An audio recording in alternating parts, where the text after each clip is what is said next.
Today, the Royal Tyrrell Museum and its cooperating society are proud to present Dr. Gary Haynes. Gary is a professor of anthropology at the University of Nevada in Reno. Gary pursued his undergraduate studies at the University of Maryland, College Park, where he obtained a bachelor's degree in radio, TV, and film production.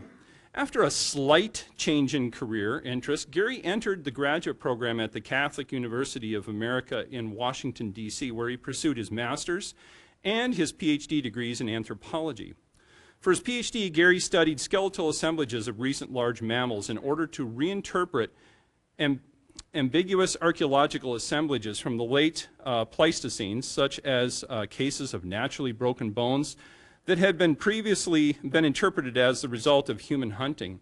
Over the course of several years, Gary studied wolf-killed animal remains in different parts of North America, studied large animal skeletal assemblages in Africa and Australia, and also examined Pleistocene mammoth bone assemblages in museums from Russia, Poland, the UK, the USA, and Canada. After teaching part-time at Catholic University and George Washington University in D.C., Gary joined the University of Nevada at Reno in 1985 and has been there ever since. Gary's research interests include the early arrival of humans in the Americas, actualistic studies of large mammal carcasses in the wild, and Stone Age prehistory and paleoenvironments of Zimbabwe, a country in which he conducts fieldwork every year. Gary has written popular books and has published over 100 peer-reviewed scientific articles. And from 2003 to 2011, he was president of INCWA's Commission on Humans and the Biosphere, a role through which he facilitated international cross-disciplinary research projects to study long-distance dispersal of the genus Homo. That's us, in case you're not familiar with the term. Today, Gary will look at current knowledge and conjecture about the timing and nature of the earliest appearance of Homo sapiens in North America, and also explore the possible effects that this rapid human migration had on the largest land mammals of the continent. So, with that, let's get started, and I present to you Dr. Gary Haynes.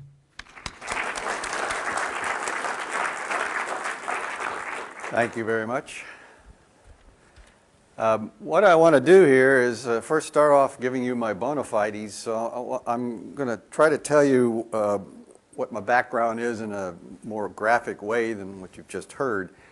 And the talk really is about two different things that are interrelated. One of them is the extinction of, this just means big animals, that happened in a wave around 13,000 years ago. But it happened at around the same time that there's clear evidence that human beings are in North America, widely, and also South America. So I want to put those two together, but first, I'll give you a little background here. And I'm trying not to sound like I'm gloating for dinosaur enthusiasts in here, but there are animals still alive that are very closely related to the ones that became extinct. So I can actually study those and have been doing that in the fields. And there's various different ways of studying these animals. One of them is finding animals like these elephants here in this slide that have been affected only by carnivores like lions and hyenas and jackals and so on, but no human involvement at all with the carcasses. And another way is studying only elephants that humans alone have been involved in altering or modifying or butchering. Some of this is ethnographic. These are pygmies in the Congo. I've never studied them, but you can read about what they do when they butcher an elephant. And then there are people in southern Africa who occasionally find a dead elephant or cause one to die and then butcher it completely. And then there are the experiments that I've been doing since 1982, some of them involving butchering of elephants that were legally shot by the government to reduce the number of elephants, because there really is an elephant problem in some parts of Africa. And some of them are experiments that we carry on every year of butchering elephants that die natural deaths, just to see how humans do this differently from carnivores that are non-human. And I've also studied collections at museums. There are plenty of mammoth bones, for example, in various museums in Russia. There's a site in Poland that has hundreds of mammoth bones in it, Krakow's Spadzista Street. Some of these sites, like this one in Poland, have lots of stone artifacts, so human beings obviously were there. Some of them, like this one here from Siberia, don't have any artifacts, so they're probably natural accumulations of bones. Big Bone Lick, well known in Kentucky since the 18th century, Contains lots of mastodon and some mammoth bones and bones of other animals as well. And Mexico, there is a lot of mammoths in Mexico, in central Mexico especially. This is a site called Toquila. So there's plenty of places to find mammoth bones that are either 13,000 years old or older. Hot Springs in South Dakota, a big museum has been built there, similar, I think, to the kind of research that's going on here, only on a smaller scale. The Denver Museum of Nature and Science, there has been a recent discovery in Colorado of a site that has hundreds, apparently, of mastodons in it, and maybe dozens of mammoths in it, and the whole state of Colorado had only had 2 records of mastodons up to the discovery of this site just a couple of years ago. So there's huge collections there to study. Waco has a couple of dozen mammoths in Texas that look like they all died together. So there's lots and lots of these collections that I've looked at, including others in other countries, to try to figure out, first off, what's happening to mammoths and mastodons. Why did they become extinct? When did they become extinct? Is there some kind of interrelationship or some reason why they became extinct that has to do with the appearance of Homo sapiens? So back to the title again here now. This is what I'm going to try to talk about here today. There are lots of mammoths in North America at the time of extinction. Lots of species. By lots, I mean 3 and maybe 4. The Columbian mammoth is the more southern variety of mammoth. It's bigger than the woolly mammoth, which is considered to be the more northern mammoth. That was the one with the long hair on it. And it may have had a hair coat like woolly mammoths, but it was bigger. And this is 4 meters here at the shoulders. Woolly mammoths rarely got beyond 3 meters at the shoulder. So you've got a Columbian mammoth, woolly mammoth alive at the same time. And there's several other kinds. Jeffersonian mammoth. There's an imperial mammoth that seems to precede these others. It may have been the evolutionary ancestor. And there may be hybrids between woolly and Columbian mammoths. There's also a mastodon. The difference between the mastodon you can see in the body build as well as the ecology, there are big differences. This is an animal that's thought to have been more woodland adapted. It's a browser. The teeth are quite different from mammoth teeth, whereas the mammoths are all assumed to have been adapted, at least dentally adapted, for grazing, which means eating grass, although their diets could be almost anything depending on what's available. At the same time these animals became extinct in the mainland of North America, a whole bunch of other animals became extinct. Now, I don't have pictures of them all, but I wanted to show you some of the more impressive ones. This is a giant short-faced bear, which is considerably larger than the biggest brown bear today, which would be Kodiak bear, grizzly bear. And you can see from this 6-foot silhouette here that it stands 6 feet just on all fours. Long legs, short snout, that's why it's called short-faced bear. And we probably, you know, when you look at it, you probably should be grateful. It's like T-Rex, grateful it is extinct. We don't have to worry about it. But this one disappeared at around the same time period. Here's an African lion, and here's the American lion behind it. And it's bigger than the modern African lion, and these animals can weigh 300 pounds or so. And this is a much bigger animal, and it's extinct also. It became extinct possibly around the same time as the mammoths and mastodons, and there's a whole bunch of different kinds of sloths, giant sloths. Harlan's ground sloth, big sloth. Here's Jefferson's ground sloth. There's a smaller one, Shasta ground sloth, which didn't stand quite as tall as these. Became extinct possibly around the same time period as the mammoth and mastodon, and remember, also possibly around the same time period that humans are present throughout the continent. And there was a giant beaver that's about the size of a black bear, 300-pound beaver, that obviously is not the same behaviorally as modern beavers. It doesn't have the big flat tail, but it's enormous, and it's got giant teeth, so it's hard to imagine how its habits differed from the modern beaver, because it's sort of a blown-up version of it, but it must have been different. Now, there's a whole bunch of these other taxa here that became extinct around the time period of these first people who were sometimes called Clovis, based on the name of the spear point that they made, Clovis projectile points. And Clovis is around 11,200 radiocarbon years ago, or 13,000 real years ago, to maybe 400 years later than that. It's a short-lived kind of phenomenon. Well, most of these animals, you have these late radiocarbon dates that are pretty close to the appearance of that Clovis spear point, the people who made it. This is a cheetah. There was a cheetah. There's the short-faced bear. There's some musk oxen, a camel. We had a one-hump camel bigger than a modern dromedary. Here's the giant beaver. There were several kinds of horse that became extinct and then got reintroduced later when the Spanish came in the 1500s. A whole bunch of other animals. Here's the mastodon, mammoth, the sloths, and the lion down here. These dates, radiocarbon dates, may be accurate. They may not be, but they all seem to be clustering around, at least the ones that are adequately dated, are clustering around this period of Clovis. Now there's 35 genera that became extinct of big mammals, ones that weigh more than 100 pounds or 44 kilograms. 44 kilograms is about the size of a small human adult, 100 pounds. So 35 genera became extinct. 26 have been adequately dated, and at least 16, maybe 17 now, have dates that fall in the same time period as the first humans, or maybe the first humans. And I'll come back to that because the maybe is a big maybe in this case. The people called Clovis, the Clovis culture, made spear points like this. And these are made out of high quality rock that they searched for. It's not everywhere available. They are shaped, lance shaped, and they have this flake that's been taken off from the base towards the tip on each side called the flute, the thinning flake at the base. They also made bone points and ivory and antler points like this. The black one here is an ivory, mammoth ivory or mastodon ivory from Florida. Some of these are points maybe on spears. Some of them were used maybe just linking the stone point to the spear shaft.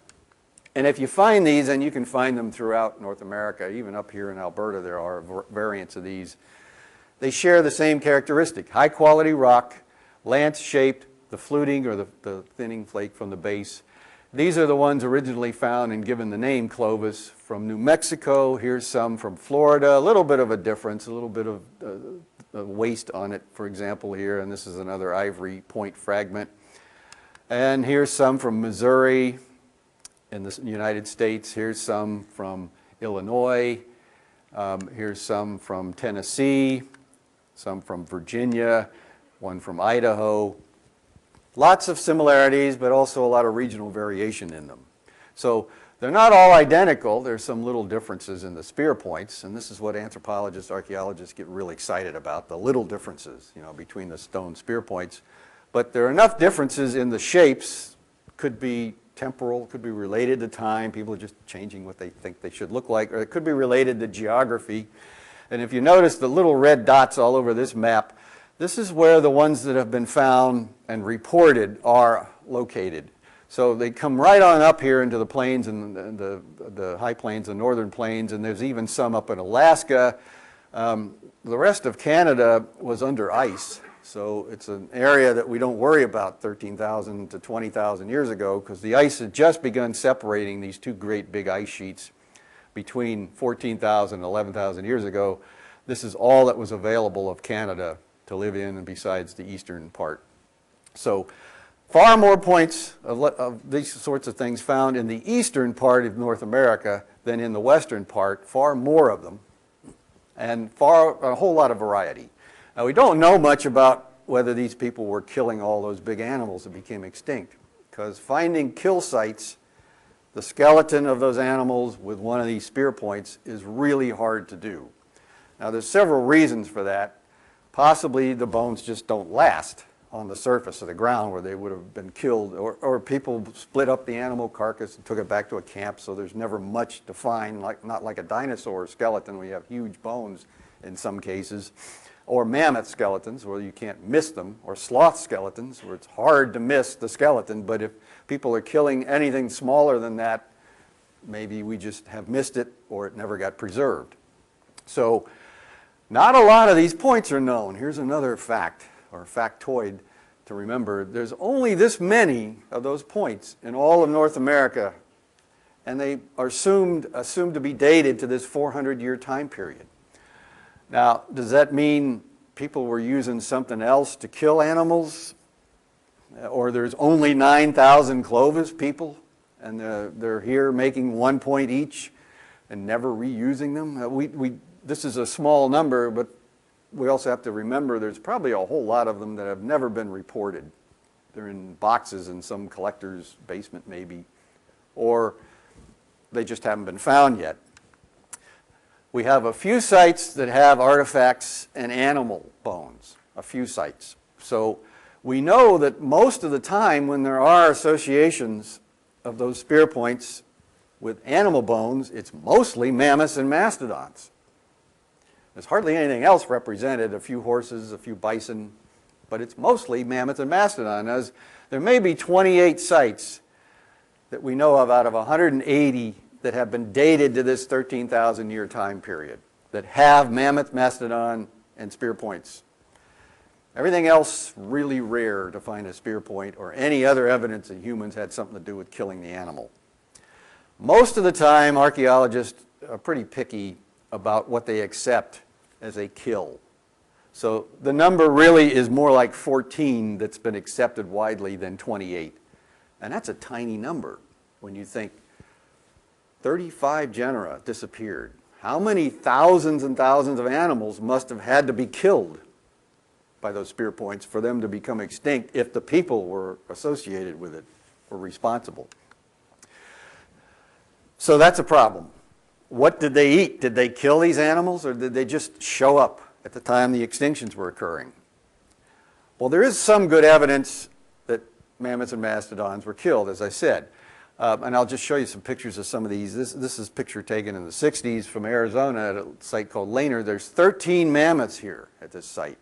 Lehner also has, and it's, by the way, it's a National Historic Landmark, in case you want to go down there and visit. It has projectile points there's 13 of these too. They're made out of fine quality rock. They're Clovis type, that nice spear point we've identified, associated with 13 mammoths. A little tough to believe that 13 points killed 13 mammoths, because these are big elephant-sized animals, but it is what it is. That's what's there. So obviously people were there at the same time the mammoths were there, either butchering ones they'd found dead, or they were killing some of them, or they kept coming back and killing one, year later kill another one, or something like that might have been happening.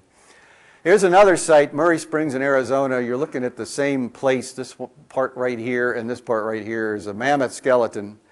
That here it's been excavated out, and here they're digging it out in an arroyo, and also in Arizona, close to Lehner. But it's got these features on the ground here. And these are interpreted as mammoth footprints at the edge of a drying water source. And it's been blanketed, this black stuff blanketing it is a return to wet conditions after a drought. So the interpretation here is with Lehner and with this one is that we're talking about a drought period, drawing elephants to shrinking water holes where they're easier to hunt, maybe more vulnerable, maybe weakened already to hunt. So there's a little bit more plausibility to the idea that it doesn't take a lot of Clovis projectile points to kill sick and weak and dying animals during drought. And another site, Naco, also in Arizona. Arizona's got a lot of these sites. It's got the most sites of any of them. This is one mammoth, and here's this mass of bones here with some of the projectile points, the spear points found with it. Some of them are along the bottom here, and then there's a few from other sites like it that were in the rib cage of this one mammoth. So clearly something's going on, at least in this area, with mammoths and Clovis people. And another one in Missouri, farther away now. This is one of the 14 sites that almost everybody will accept as an archaeologist. Shows people must have been eating mammoth meat. And in this case, in Kimswick in Missouri, it's mastodons. So anything elephant-like would have been targeted, apparently. It's the biggest animal on land at this time. So people might have been just deliberately hunting them or looking for them, the weakened ones, to hunt. And there's some in Mexico, too, with gomphotheres, another kind of proboscidean or elephant-like animal. So this is the basic question, then. People killing them, contributing to the extinction process, or finding them already dead at a drought. And we're in this loop here. We've been in this loop for 100 years. Climate change caused the animals to go extinct. Human hunting caused the animals to go extinct. So what is it? And I don't know if we can get any closer to an answer, but I'm going to try to give you some lines of evidence that suggest maybe it's both in combination, but ultimately it's the human hunting. So the questions are there people already here in North America before this Clovis spear point gets invented? And if so, they're living next to those animals and not wiping them out. So maybe when the climate began to change at the end of the last ice age, the human hunting was enough to drive the animals to extinction, whereas they survived this sort of climate change long before this many times. That's also a key point to make.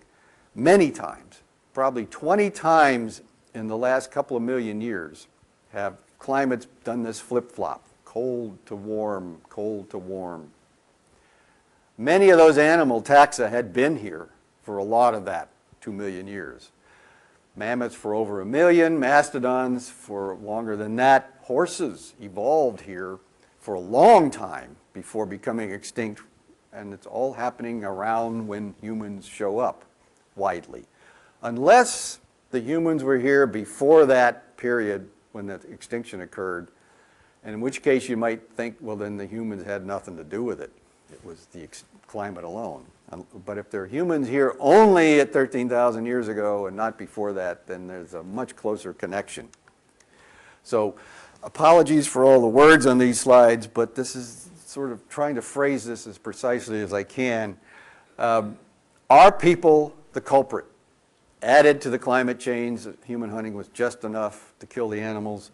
Or were there already people hunting animals and they're not to blame? Now, this is sort of a caricature here of how archaeologists begin to phrase or to form the debate. There are some people who think, Clovis hunters killing off all those animals, it's sort of this macho guy here with the big spear and the large club and the boots. And he shows up and he kills animals. And that doesn't make sense to a lot of archaeologists, as opposed to the more feminine type of small game generalist that eats a lot of animals, doesn't specialize in anything big, because it is kind of dumb to try to kill the biggest animal when you can eat something smaller with a whole lot less effort, and also trap and fish and eat plant foods and things like that are less dangerous. So the question then is, how do you find out which one of these potential hypotheses, if you want to phrase it that way, is really the most reliable one? Humans are to blame on top of the climate change, or humans had nothing to do with it, they've been here for a long time. And so the question actually evolves into another question. How long have people been in North America? How long have they been here? Long before 13,000 years ago, or just appearing at 13,000? Now, I want to run through the climate change here just to show you that it really was a tough time for animals. And down here at the bottom is the 15,000 calendar years ago, and we're moving up towards more recent times at the top. It's a warm period. It's the beginning of a warm period, then the warmth ends, and it gets cool, and then the cool ends, and it gets warm again, then it gets cold, then it gets warm again, and then it gets really cold for 1,000 years. Now, you might think this probably had something to do with the extinctions, but the point is the extinctions occur apparently before this, sometime before this for many of those taxa. So, and it also is all before this, before the real cold, is when the Clovis people are around. So this is the interval here of major importance between the cold and the warm period. But things are happening in here that's probably not good for any animal. The rapid oscillations, even though they're taking 1,000 years maybe, it's still hard on animals to readapt because the vegetation takes a while. It lags behind when climate changes like this. And here's an even more boring graph, but it also shows you much more clearly what's happening. When the lines are up here, the blue and the red lines are up here, and they're measuring things from ice cores, it's warm. When the lines are down here, it's really cold. So things are going back and forth, cold, warm, warm, cold, and then it gets cold for a while, and then it goes back to warm. And then you've got this real cold period that starts and lasts for almost 1,000 years here, the Younger Dryas as it's called, which is named after a Scandinavian flower. So here's the time when people show up in North America, and here's also the time the extinctions occur. It's not the cold that does it. And you may have heard about the recent theory that a comet blew up over Hudson Bay 13,000 years ago and wiped out all those animals, which isn't really standing up to much scrutiny anymore, but it has been advanced that maybe that's what happened that caused the Younger Dryas. A comet blew up, but I'm not even going to talk about that because that's sort of another 6-hour lecture. Okay, so where do I start trying to figure out what's the best explanation? And of course, there's a couple of ways to do this. One of them is just to look at the fossil record as it's been collected in a database called FaunMap. Just look at all the little dots on the maps here of where these particular animals that are now extinct have been found, dating to around 13,000 years ago. So here are the little dots for Columbian mammoths. Here's the Jeffersonian mammoths here, the one-hump camel here, and the horse, one kind of horse here. Look at where they are on the map, and then try to figure out, does this tell us something about extinctions that are going to occur right after this time period? And apologies for how densely technical and boring this part is, but if you draw a line around all those dots, it would look like this. But you can't assume the animals are uniformly distributed inside that line around all the dots. So what I've done here is try to figure out, there are places where there are more animals than outside these things I called sources. So you've got the sinks where animals don't really spend much time, and populations are there, but they're not reproducing and they're not increasing in size, and sometimes they may not even be staying steady. But you also have these places which are good for those megafaunal, the 35 genera, to be. So those would be the sources and the sinks, and then there's migration routes between them. So it's kind of patchy. And this is what North America must have been like 13,000 years ago in light of all those climate changes that are occurring, the 1,000-year reversals all the time. And this is what you see today. I mean, if you factor out human interference in ecosystems, this is what you see. There are better places to find some animals than other places. Those would be the sources. So keep in mind that each source, and here's a different model of how extinction may have occurred that I think is misunderstanding that. If this is the whole continent and you have high density of all those taxa, which is what the darker shade means, as it gets lighter, the animals are beginning to disappear. It's sort of assuming they're everywhere in the same density, and then they start going down everywhere in the same density. So it's hard to imagine Clovis people, 9,000 Clovis points, killing enough to make this turn into this low density number of those mammoths or mastodons or anything else. So a better model would probably be one that takes into consideration that last slide I showed you here. You've got sources with lots of animals in them, not a lot of animals anywhere outside the sources, not uniformly distributed like over here. And each one of those is going through its own sort of loss of animals due to climate stress and maybe human hunting. So they're disappearing like this, which has a couple of implications. First off, the whole continent is not, and I say that again, is not teeming with big animals just before extinction, or any time probably. It's not like the Serengeti. You see pictures of this all the time, and somebody says this is what the Ice Age was like, where there's animals like that, and you picture them everywhere like that, every single place in North America. It's not like that. There may have been animals like that in these sources, but not out here. So the population, you have to sort of wrap your head around this. The population of all those animals that became extinct is probably much smaller than you might be assuming. So it's much smaller because there are places without them, and it's much smaller because each one of them is getting some stress from environment and human hunting. Now this is maybe the worst slide up here, so if you're trying to figure this out, there's two things on this slide to remember. I tried to estimate how many mammoths and mastodons there could have been at 13,000 years ago based on the faun map that I showed you earlier.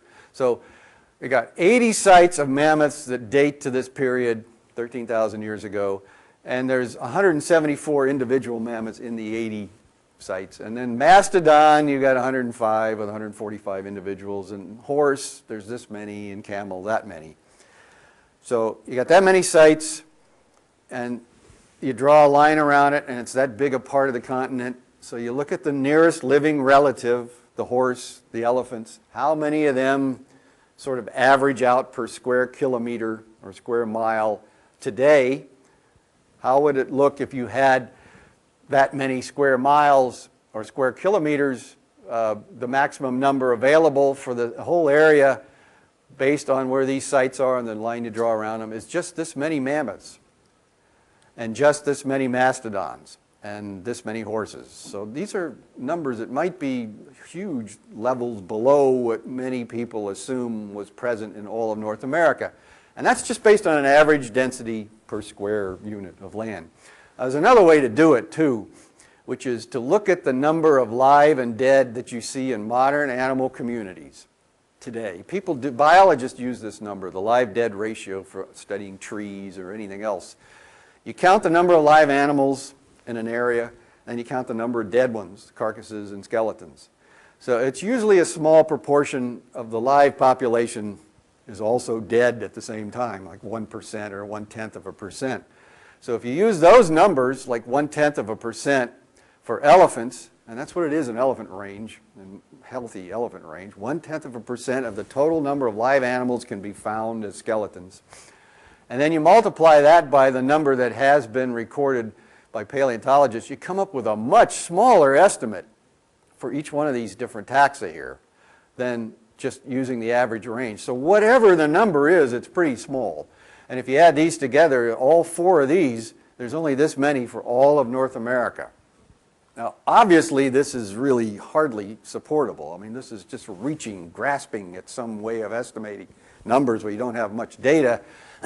We don't have all the sites that we know of. We don't have any way of estimating population density because these are extinct animals. We don't know how they behave. But this is what I've tried to do twice now, and I've come up with low numbers in each method. So keep that in the back of your mind. There's not a lot of big animals at 13,000 years ago, apparently.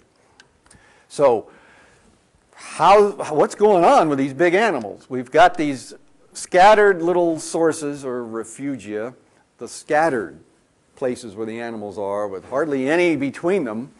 And then you've got maybe migration trails between them. So there's a few of them, but most of them are concentrated in these little patches. And then you've got humans dispersing, maybe 13,000 years ago, maybe before that. So these are animals that are not really looking healthy on a map. And then you think maybe humans are just finding the ones and hunting the big ones that are most vulnerable. And then when they can't find any, and they're in a sink, they hunt something else, rabbits, something small. And then they go back and look for the big animals because they can follow migration trails. And then when the animals become extinct finally, which is inevitable, just adding a little bit of extra predation to a stressed animal population with those low numbers I've come up with is enough to drive them completely extinct. Then they change their prey choice to something that just isn't going to become extinct. So that would be deer, pronghorn antelope, bison, which reproduce. It takes 9 months for a bison to reproduce. It takes 22 months for an elephant and probably a mammoth. So this is an animal bison that can reproduce fast enough to make up for some hunting. So here are the possibilities that need to be tested. You have a whole bunch of stressed animals. You've got people appearing. You've got a little bit of hunting, not a lot, because we only have 14 sites of mammoths and mastodons, so they're not doing that much hunting, but that might be enough to tell us that there were hundreds of sites that didn't get preserved. And then you get them targeting the biggest animals. Now why? To reiterate, they're stressed. It takes them a long time to reproduce, so they can't recover from even a little bit of hunting. And another reason, which I haven't brought up yet, is it's not just it's a lot of meat in a mammoth and mastodon. Anybody who could kill them probably gained extra status. You see this today in modern hunter-gatherers. It's show-off hunting is what it is. You're just showing that you can do something that other people can't. You hunt something big, dangerous and stupid for you to be hunting, but it impresses people enough to know that you're a competent hunter. You can at least count on people now thinking of you with a higher status. Possibly that's what's going on with mammoths, mastodons, and all these other big animals. Remember, these are the megafauna, the big animals. So, is there evidence that there were people before Clovis? And if there is, this would kind of weaken this argument I've just spent this time giving you here, that it's the Clovis people showing up at the wrong time. Is there good evidence that there's people before Clovis? And there is, actually. Now, I'm just telling you everything I've been saying now. You need to doubt maybe a little bit. And it's coming from some people in Texas. That's why I have the comic book cover up there. There's a guy in Texas who wants to prove this badly. He wants to prove there were people here before Clovis, which had been the conventional wisdom for a long time. So out of Texas, we have evidence that there are possibly people here before Clovis. There's a site called Galt, and then there's another site called Buttermilk Creek, and in fact, they're actually the same place with a creek running between them. It's two competing universities that have sites on either side of the creek. Galt has Clovis in it, 13,000-year-old stuff, and then below it, it's got some flake stone tools that everybody agrees were made by people. They're not accidents, geological accidents.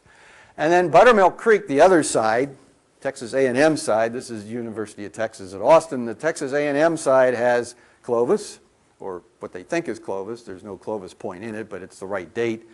And then it's got this stuff under it, flake stone. It's got these blades, and it's got these other kinds of tools and biface pieces that look kind of like Clovis, but they don't have the Clovis point in it.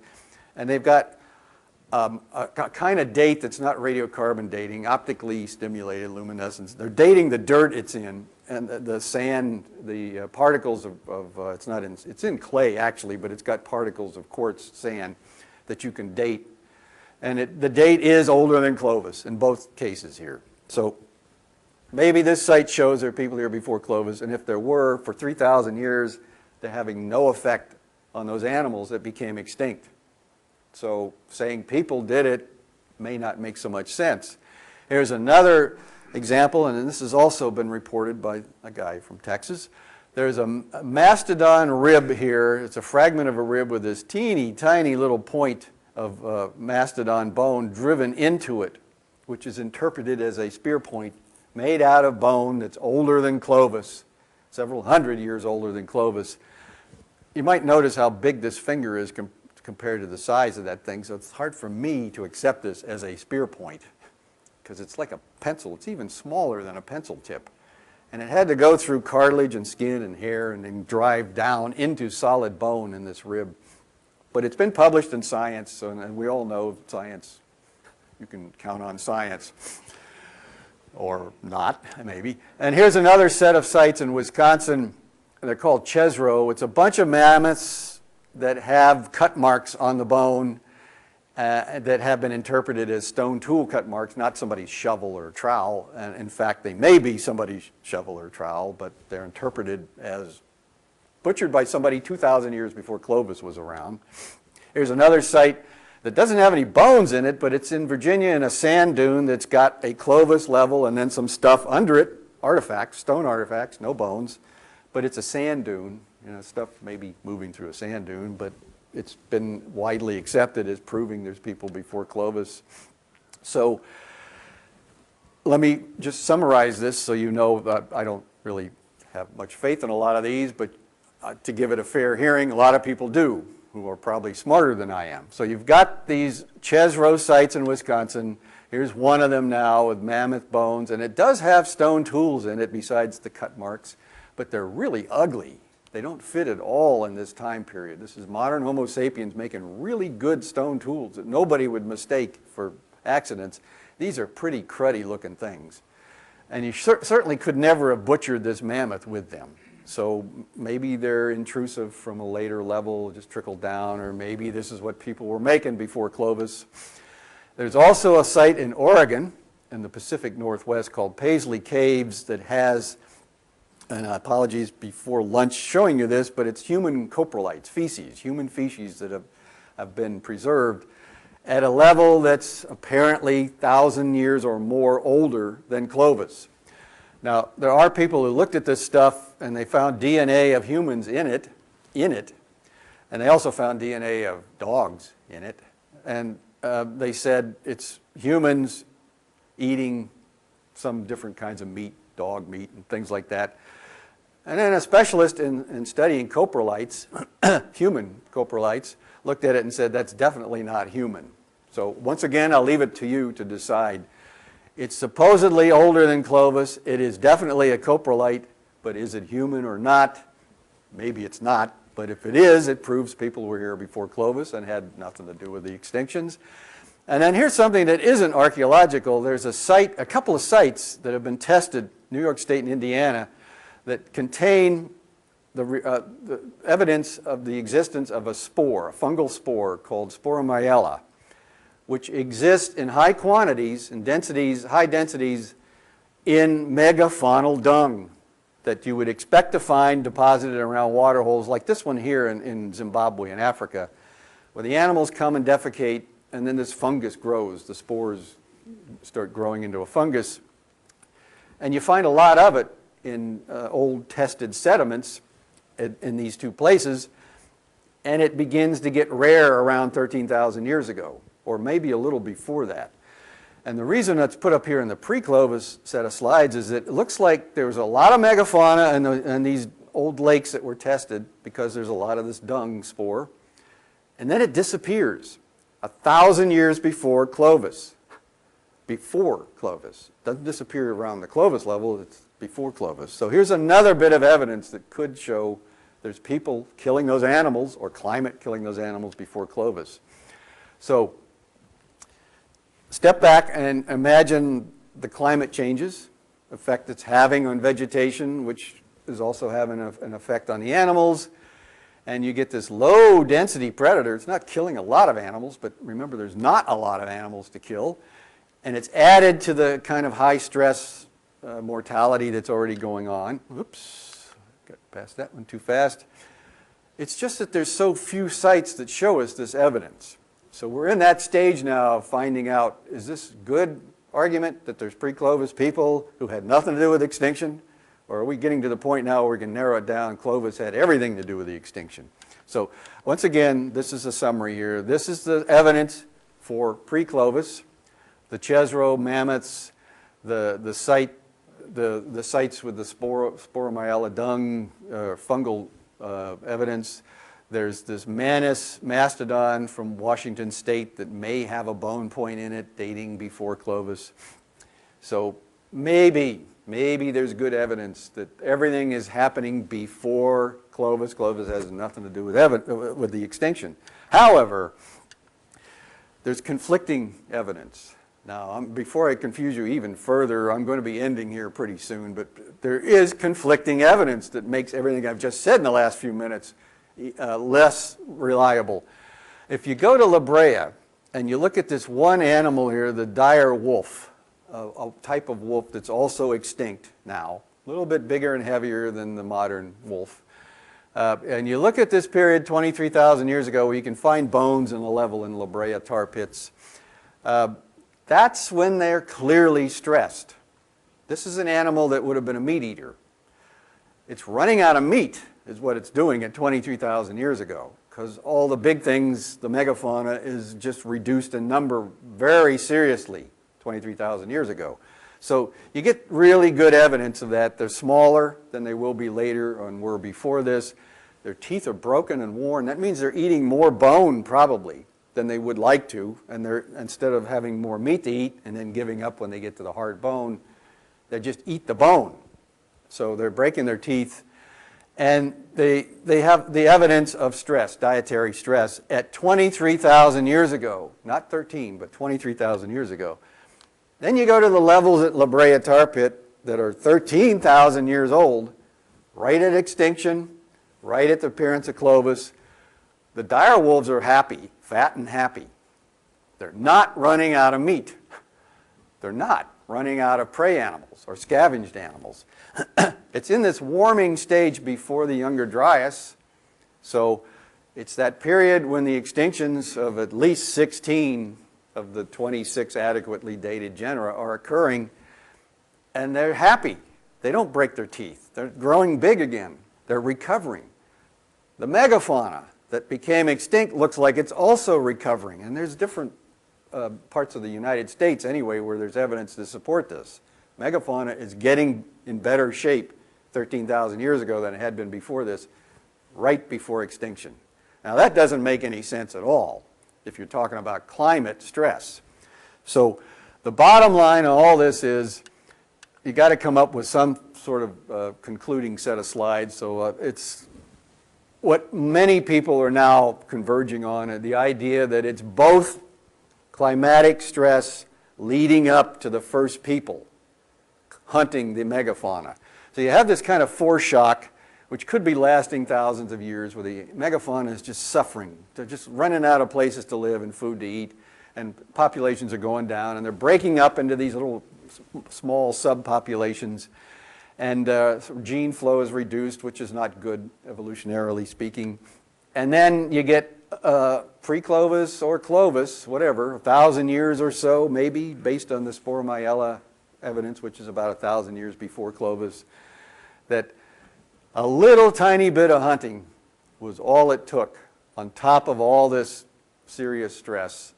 And some of the refugial sources, areas, were depleted of many species, and Clovis people dispersed and tried to spread out and find more of them. And the Sporomyella declines, and yet there's still Clovis hunting going on somewhere else. And eventually, people start moving around in the entire continent, and these little hockey puck things here are places where they settle down. The arrows indicate, nah, we're not staying here. There's no water, there's no food, there's no good stone for our spear points. Let's just keep going around and dispersing. So you have a lot of these little places where people are dispersing in search of sources of meat and something to eat, and they're still trying to find the big animals because these were the easiest ones to hunt. And it's you kill one animal, you got enough meat for a lot of people for a long time. So they're dispersing widely, small number of people except where the hockey pucks are, and they settle down, and they stay there for a while, and they learn how to hunt deer and smaller animals. And this might be how the continent was populated so quickly. It had everything to do with the extinction, or the lead up, the foreshock to extinction. It just drew people in. They had no need to worry about sustainability.